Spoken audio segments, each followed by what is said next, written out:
राष्ट्रपिता महात्मा ज्योतिबा फुले की लिखी किताब गुलामगिरी पैराग्राफ 5 में उन्होंने नरसिंह, हिरण्यकश्यप, प्रहलाद, विप्र, विरोचन आदि के संबंध में महात्मा ज्योतिबा फुले क्या लिखते हैं, आइए जानते हैं। वीडियो में अंत तक जरूर बने रहें, तभी जाकर पूरा कहानी को समझ पाएंगे। आधा अधूरा ज्ञान हानिकारक होता है। तो चले बढ़ते हैं वीडियो के तरफ। के अम्बेडकराइट यूट्यूब चैनल में आप सभी का स्वागत है। जय भीम। महात्मा ज्योतिराव फुले और घोड़ीराव एक दूसरे से बात करते हुए घोड़ीराव ज्योतिराव फुले से सवाल करते हैं, बराह के मरने के बाद द्विज ब्राह्मण लोगों का मुखिया कौन हुआ?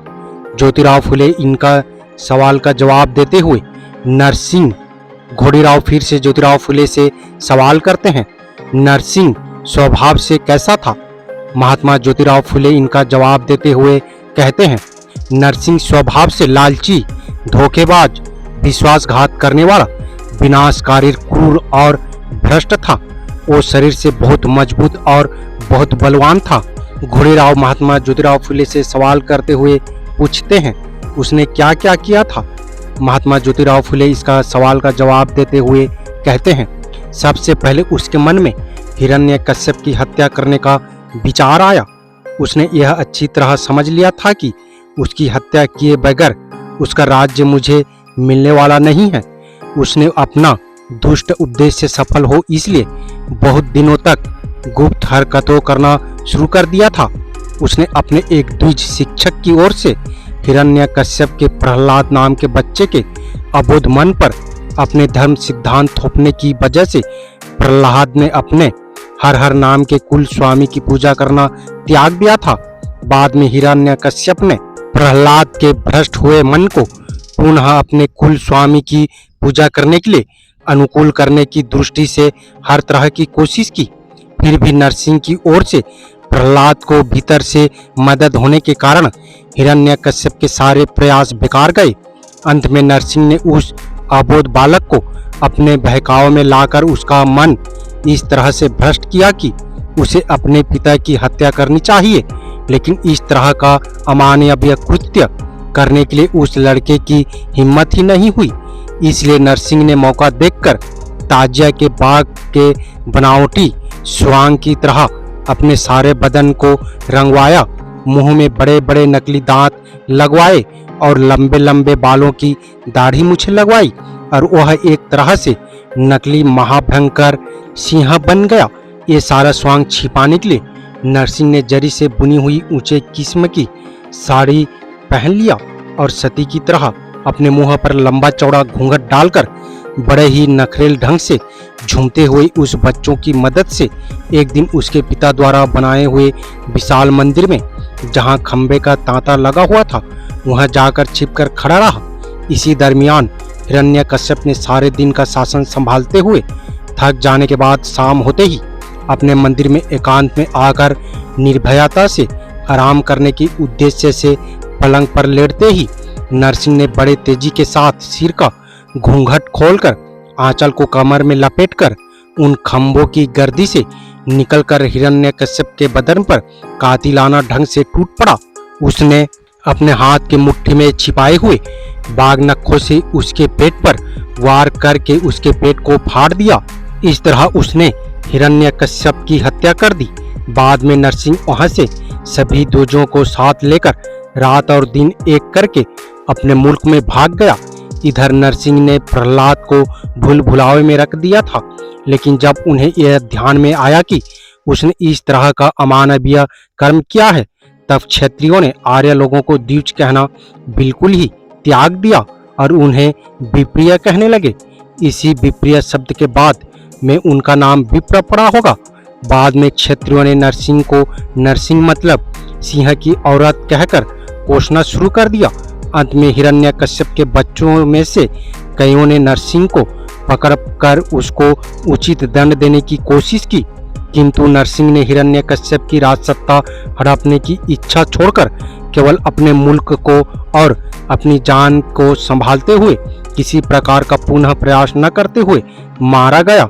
घोड़ीराव फिर से ज्योतिराव फुले से सवाल करते हैं, फिर नरसिंह के इस तरह की अमानवीय करतूतों की वजह से उसके नाम को लेकर बाद में कोई उसकी थू थू न करे, इस डर से विप्र इतिहासकारों ने कुछ समय के बाद उचित समय को जानकर नरसिंह के बारे में यह सिद्ध करने की कोशिश की कि वह तो खंबे से पैदा हुआ है।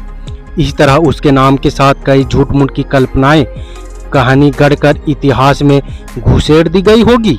घोड़ीराव की सवाल का जवाब देते हुए महात्मा ज्योतिराव फुले ने कहा, हाँ, इसमें भी कोई संदेह नहीं है, क्योंकि यदि यह खंबे से पैदा हुआ था, यह कहा जाए तब उसकी गर्भ की नाल दूसरे किसी व्यक्ति ने काटी होगी और उसके मुंह में दूध का स्तन दिए बगैर वो कैसे जिया होगा।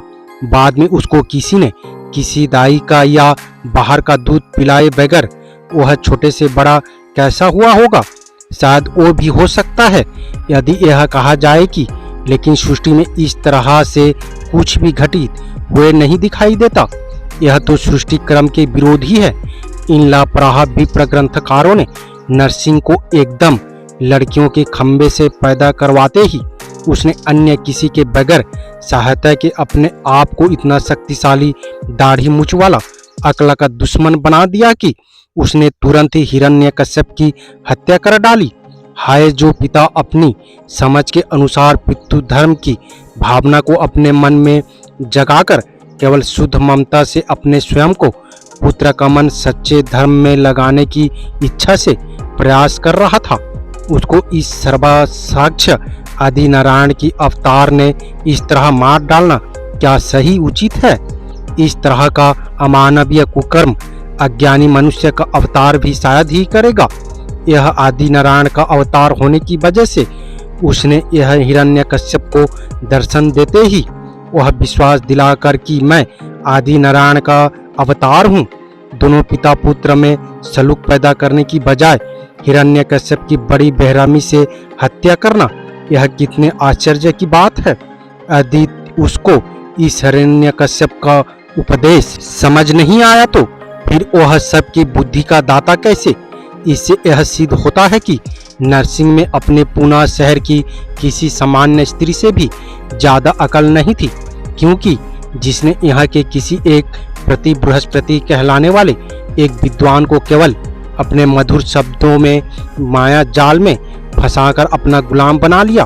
फिलहाल हिंदुस्तान में अमेरिकी और यूरोपियन मिशनरियों ने यहाँ के अपने में से कई युवकों को ख्रिस्तियन बना दिया था, किंतु उसने से किसी ने भी किसी ख्रिस्ती युवक के पिता की हत्या नहीं की। यह कितना बड़ा आश्चर्य की बात है। घोड़ीराव फिर से राष्ट्रपिता महात्मा ज्योतिराव फुले से सवाल करते हुए पूछते हैं, नरसिंह की इस तरह की दुर्दशा होने पर विप्र ब्राह्मणों ने प्रहलाद का राज्य लेने के लिए कुछ कोशिश भी की या नहीं। राष्ट्रपिता महात्मा ज्योतिराव फुले ने इसका जवाब देते हुए कहा, विप्रों ने प्रहलाद का राज्य हड़पने के लिए कई तरह के लुके छुपे प्रयास किए, किंतु उन लोगों को उसमें कोई कामयाबी नहीं मिली, क्योंकि बाद में प्रहलाद की आंखें खुल गई और उसके विप्रों की कुटिलता स्पष्ट रूप से दिखाई देने लगी। तब से प्रहलाद ने विप्र पर किसी भी तरह का भरोसा करना छोड़ दिया और सभी लोगों से केवल ऊपरी दिखावे का स्रोत रखकर वह अपने राज्य की उचित व्यवस्था योग्य प्रतिबंध करके मर गया। उसके मरने के बाद उसी के बेटे विरोचन ने अपने राज्य को संभालते हुए उस राज्य को बलशाली बनाते हुए अंतिम सांस ली। विरोचन का बेटा बलि बहुत ही योद्धा निकला। उसने सबसे पहले अपने ही पड़ोस में रहने वाले छोटे बड़े क्षेत्रपतियों को दुष्ट दंगाखोरों की परेशानी से मुक्त किया और उन पर अपना अधिकार कायम किया। बाद में उसने अपने राज्य को बढ़ाने की दिनों दिन कोशिश की। उस समय विप्र का मुखिया बटुबामन था। उसको ये सब बर्दाश्त नहीं हो रहा था, इसलिए उसने बलि का राज्य एकदम लड़ झगड़ कर लेने के उद्देश्य से ही ग्रुप रूप से बहुत बड़ी फौज तैयार की और अचानक बलि के राज की सीमा पर आ पहुंचा। बामन बहुत ही लोभी, साहसी और अड़ियल दिमाग वाला था। हम आगे की वीडियो में बताएंगे कि महात्मा ज्योतिबा फुले की लिखी हुई किताब गुलामगिरी पैराग्राफ 6 में उन्होंने क्या कहते हैं। फिलहाल वीडियो आपको कैसा लगा अपनी राय कमेंट बॉक्स में जरूर दें। वीडियो पसंद आए तो लाइक करना ना भूलें। उम्मीद करता हूँ वीडियो को समझ गए होंगे। अगर समझ गए हैं तो अपने परिवारजनों को, दोस्तों को मूल्य राशि SC ST OBC Bahujan Samaj को शेयर जरूर करें ताकि उन्हें भी पता चल सके, जानकारी हो सके। मेरा आप सभी बहुजन समाज मूल्य राशि अम्बेडकरवादियों से अपील है, हम अपने समाज को जागरूक करने के लिए बहुत मेहनत करते हैं और अम्बेडकर विचारधारा वाले वीडियो को लाते रहते हैं। आपकी एक सब्सक्राइब हमारे हौसले को बुलंद कर हमें दोगुनी हौसला प्रदान करता है, मजबूत करता है। इसलिए आप सभी से गुजारिश है कि हमारे चैनल को सब्सक्राइब करके हमें सपोर्ट जरूर करें ताकि हम अगले नए वीडियो डालें तो आप तक नोटिफिकेशन जा सके और कुछ महत्वपूर्ण जानकारी मिल सके। धन्यवाद। जय भीम, जय संविधान, जय मूल्य राशि।